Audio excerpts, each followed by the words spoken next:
Ce podcast a été produit par Binge Audio.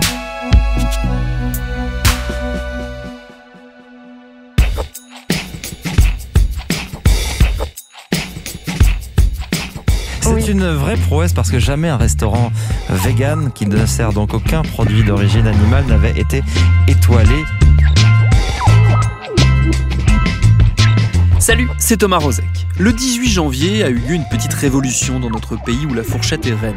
Pour la première fois, le prestigieux guide Michelin a décerné une étoile à un restaurant vegan français. Il s'agit d'Ona, de la chef Claire Vallée, un projet qui avait dû se monter en partie en crowdfunding vu que les banques classiques n'avaient pas à l'époque souhaité la soutenir. C'est symbolique, ça marque aussi peut-être un changement de perception vis-à-vis de la nourriture végétale et du véganisme encore trop souvent assimilé à un mode de vie radical et marginal à base d'agressions de boucherie entre autres. Plus généralement, on peut aussi y voir un rappel de la lente mais sûre prise de conscience de la nécessité de changer de modèle, que la viande, encore omniprésente dans nos assiettes, a vocation à céder un peu la place pour notre santé, pour la planète, mais pas que. Aussi parce que de nombreuses voix n'ont de cesse de pointer le sort particulièrement cruel réservé aux animaux des élevages intensifs et les solutions qui existent pour que l'on fasse évoluer collectivement nos habitudes. Ce sera notre épisode du jour. Bienvenue dans Programme B.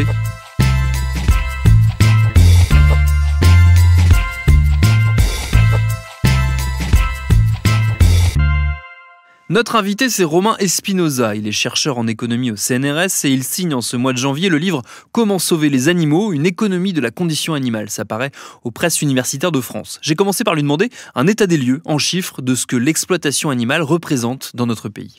Alors en ce qui concerne l'élevage, on est à peu près à 1 milliard d'animaux qui sont tués tous les ans pour la consommation de viande. Dans ces catégories-là, on a à peu près 90% qui sont des volailles. Donc la très très grande majorité, c'est les poulets de chair, à peu près 740 millions.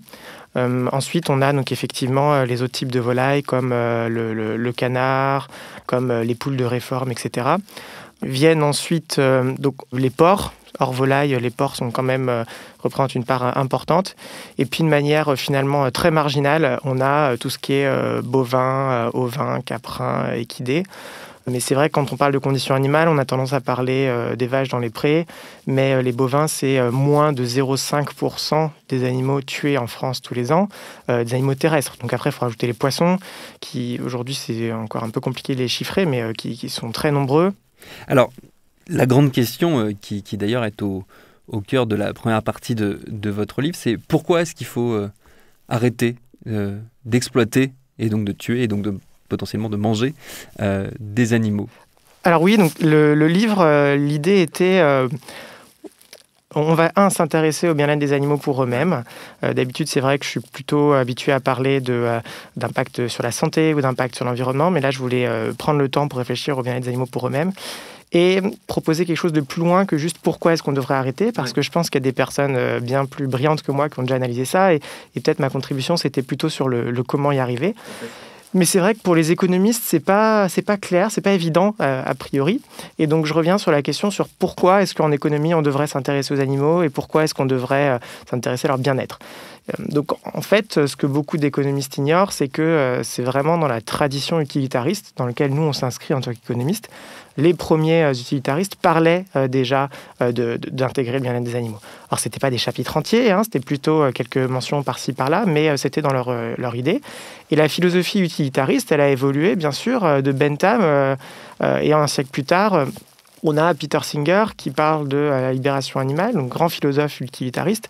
Est-ce qu'on peut juste peut-être faire un point de définition sur, pour celles et ceux qui nous écoutent et qui ne connaîtraient pas, sur ce qu'est le courant utilitariste? Alors je parle du courant utilitariste comme on le perçoit en économie. Donc l'idée est de se dire qu'on a besoin d'un outil potentiellement objectif sur lequel on serait tous d'accord pour évaluer les politiques publiques.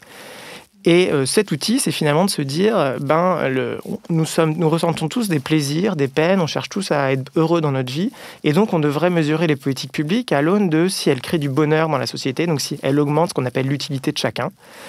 Donc voilà, l'idée c'est de centrer sur l'individu, l'utilité d'un individu, sur le fait que ce soit un individu sensible, qu'il ait des plaisirs et des peines, et a priori on peut tous être universels là-dedans. Mais du coup, comme dit Bentham, en fait les animaux aussi, c'est des êtres sensibles, et donc si on parle là-dessus, on devrait aussi potentiellement inclure les animaux.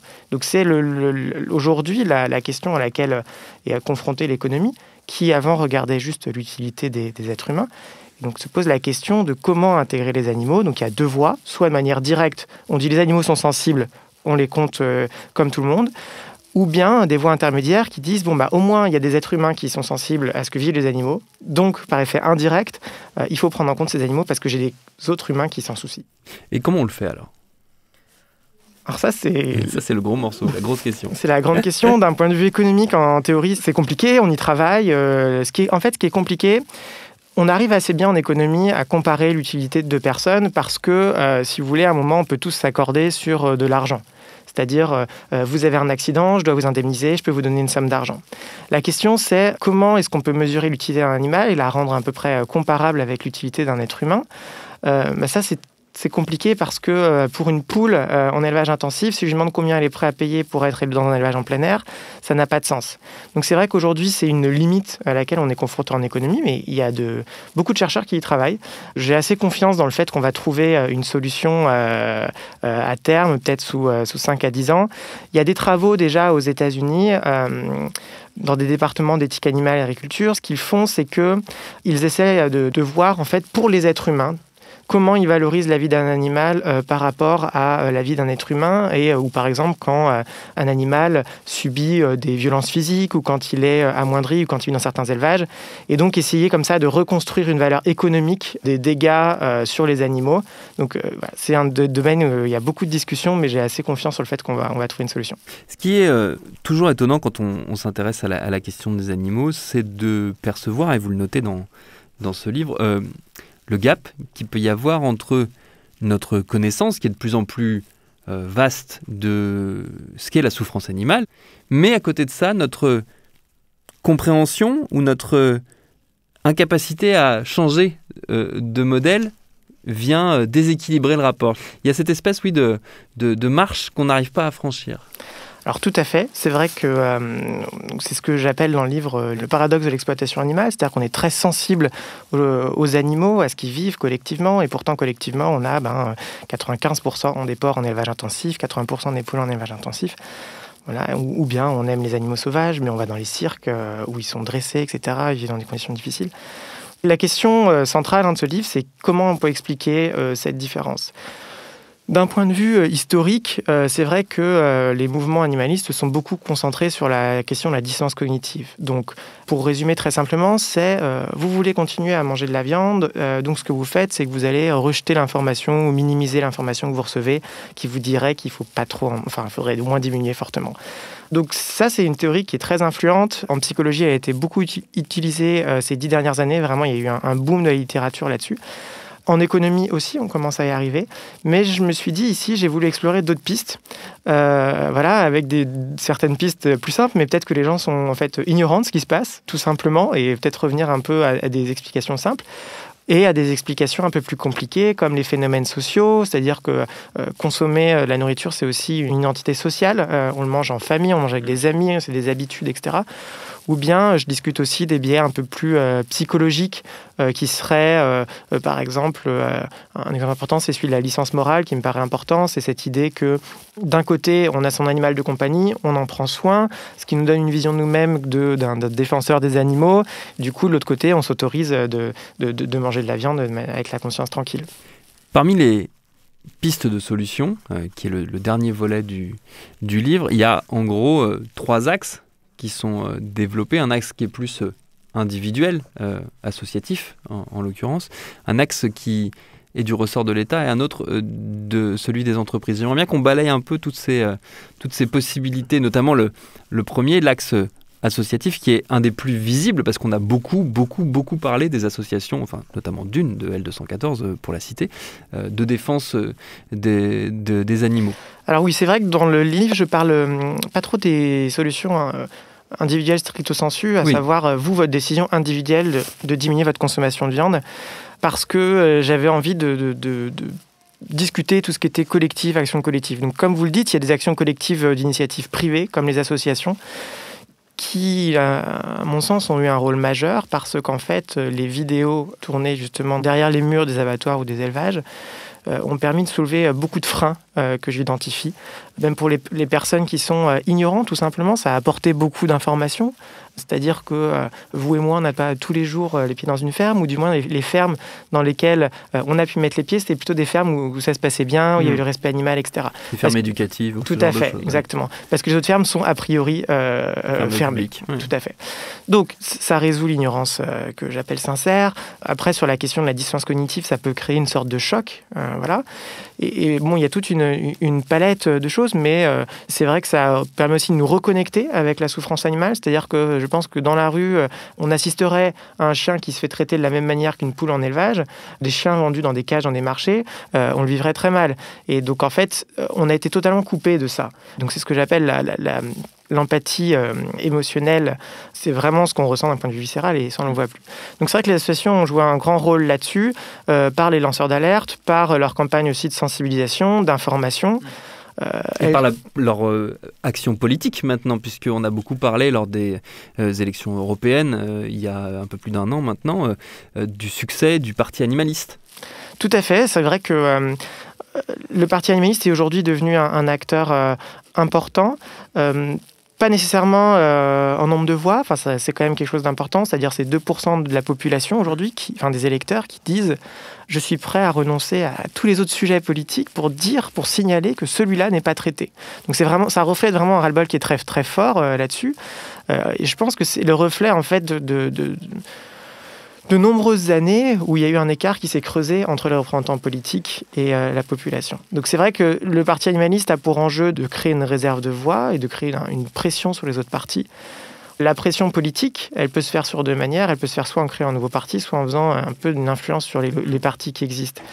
Le problème aujourd'hui, quand même, c'est qu'on a un fossé entre la représentation politique et les aspirations. Comme je rappelle dans le livre, 88% des Français sont contre les élevages intensifs.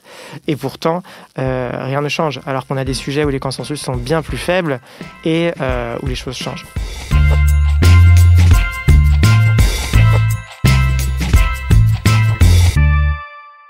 Et rien ne change aussi parce que les filières animales et agricoles sont assez puissantes et ont des relais d'influence auprès directement des parlementaires. Ça a été noté pas mal de fois. Qu'est-ce que l'État, du coup, peut faire pour faire bouger les choses? C'est une des parties à laquelle vous vous intéressez. Tout à fait. Alors, c'est vrai que sur l'État, je dis c'est compliqué parce que l'État a un rôle important à jouer, donc je le discute, mais je dis qu'aujourd'hui, il n'est pas prêt à jouer ce rôle. Mais alors, potentiellement, l'État a un rôle central sur, par exemple, l'information.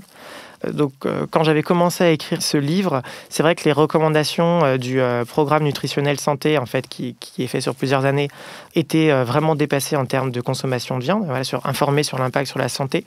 Aujourd'hui, donc dans la dernière version, ils ont quand même maintenant, ils parlent de limiter la consommation de viande rouge, etc. Mais ils sont quand même au-dessus des recommandations un peu internationales. Donc là, il a un rôle à jouer parce que c'est vrai que je prends un exemple de certains sites internet, mais qui véhiculent des fausses informations, qui vous disent il faut manger des légumes presque une fois par jour. Comment est-ce qu'aujourd'hui on peut dire ça alors que on s'écrit partout 5 fruits et légumes par jour, etc. Donc là, il y a un vrai enjeu d'information, de diffusion de faits, de sciences, etc. Sur les autres outils dont dispose l'État, il y a aussi l'outil un peu traditionnel de la taxation. La taxation, pour être honnête, dans un monde post-gilet jaune, c'est quelque chose qui est difficile à faire. Il faut en avoir conscience. Mais la taxation, elle est très prisée par les économistes parce qu'elle permet de ce qu'on appelle de réintégrer les externalités. Donc, quand ma consommation à moi crée des dommages à toute la société, donc environnement, santé, mais aussi à des animaux, il est important pour moi de payer ces coûts. Et ce qu'on pourrait très bien imaginer, c'est une taxation sur la viande ou en fonction du niveau de bien-être animal. Donc, je prends l'exemple par exemple des œufs. On pourrait taxer les œufs de poules élevées en cage, etc. Et si on est intéressé par une question, ce qui me paraît normal aussi, d'équité pour les catégories sociales les plus défavorisées, prendre le fruit de cette taxation et le redistribuer en chèque alimentaire. Mais au moins, on aurait le vrai coût des prix qui intégrerait donc la question carbone, la question santé, la question animale. Et du point de vue du secteur privé, alors des entreprises, qu'est-ce qui est possible, qu'est-ce qui existe peut-être même déjà ou qui est en voie d'exister ? Alors c'est vrai que les entreprises, elles ont un rôle important, surtout dans un monde, comme je disais, où l'État ne semble pas prêt à prendre son rôle là-dessus. Donc il y a 2 pistes que je discute. La première, c'est la question des labels. Donc il y a une initiative que je discute entre autres qui était celle du groupe Casino qui s'est associé avec plusieurs associations de défense des animaux pour créer un label pour les poulets avec 5 niveaux de bien-être. Une limite très forte à ça, c'est que ça reste optionnel, un peu comme ce qu'on voit sur le Nutri-Score. Donc au final, seuls les groupes, je veux dire au niveau macro, pas que Casino, mais seuls les groupes qui ont plutôt des pratiques vertueuses vont l'afficher. Ça peut aussi créer d'autres problèmes, comme je parlais de la licence morale, c'est-à-dire que vous achetez un poulet, vous voyez écrit bien-être animal supérieur, vous vous dites super, je fais quelque chose pour les animaux. En fait, non, vous faites quelque chose qui est peut-être moins grave pour les animaux, mais ça veut pas dire que vous faites quelque chose de bien. Donc là, il y a toute la psychologie du consommateur qui est là. Mais c'est reste quand même une très bonne piste parce que ça informe les gens. Et aujourd'hui, ils n'ont pas cette information. La deuxième piste, c'est bien sûr celle de l'innovation, où là, nous sommes, hélas, la France assez à la traîne. Mais donc, il y a tout ce qui est simili-carné, donc steak de légumineuses transformées. Je précise, que tant que je suis là, qu'il ne faut quand même pas abuser de ces produits transformés, parce qu'on a plutôt des preuves aujourd'hui qui tendent à nous dire que ce n'est pas top pour la santé. Et donc, il y a la question aujourd'hui qui électrise un peu les foules, qui est la question de la viande de culture. Donc, le processus technologique, c'est prendre un peu de l'ADN, ou du moins de sang, ou avec une biopsie, etc., des cellules tout à fait d'un animal. On met ces cellules dans ce qu'on appelle des bioréacteurs, dans lequel on leur donne des nutriments. Donc, il y a beaucoup de questions sur ces nutriments qu'on leur donne.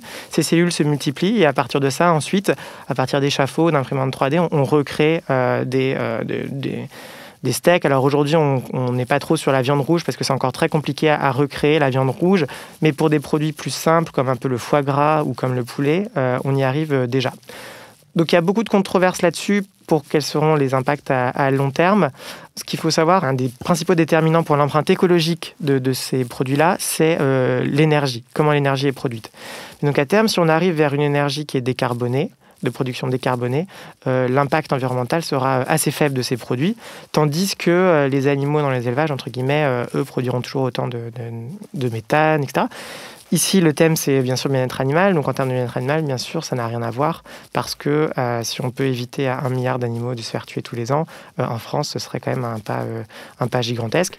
On parlait de l'influence politique tout à l'heure. Est-ce que vous pensez que ça peut être un sujet de discussion, un sujet de débat pour, alors, ce qui sera la prochaine grande échéance politique en France, à savoir la présidentielle dans 1 an? Alors, pour être un peu honnête là-dessus, en ce moment, il y a une proposition de loi de la République En Marche sur le sujet, qui a certes des bonnes avancées sur les animaux de compagnie, mais comme je disais, les animaux de compagnie, c'est quand même aujourd'hui les mieux traités du lot.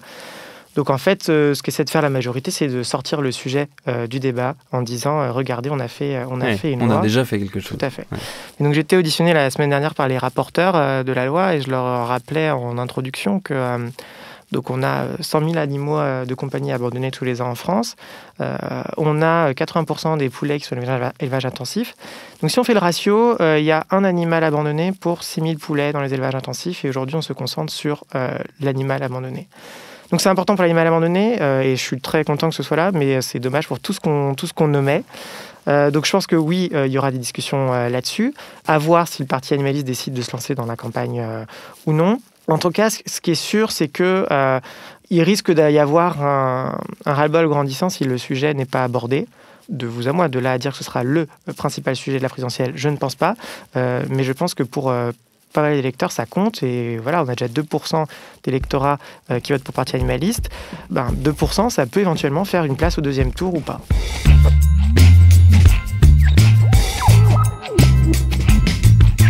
Et le livre de notre invité, je le redis, il s'appelle « Comment sauver les animaux, une économie de la condition animale ». Ça sort le 27 janvier chez PUF. Merci à Romain Espinosa pour ses réponses. Programme B, c'est un podcast de Binge Audio préparé par Lauren Bess, réalisé par Mathieu Thévenon.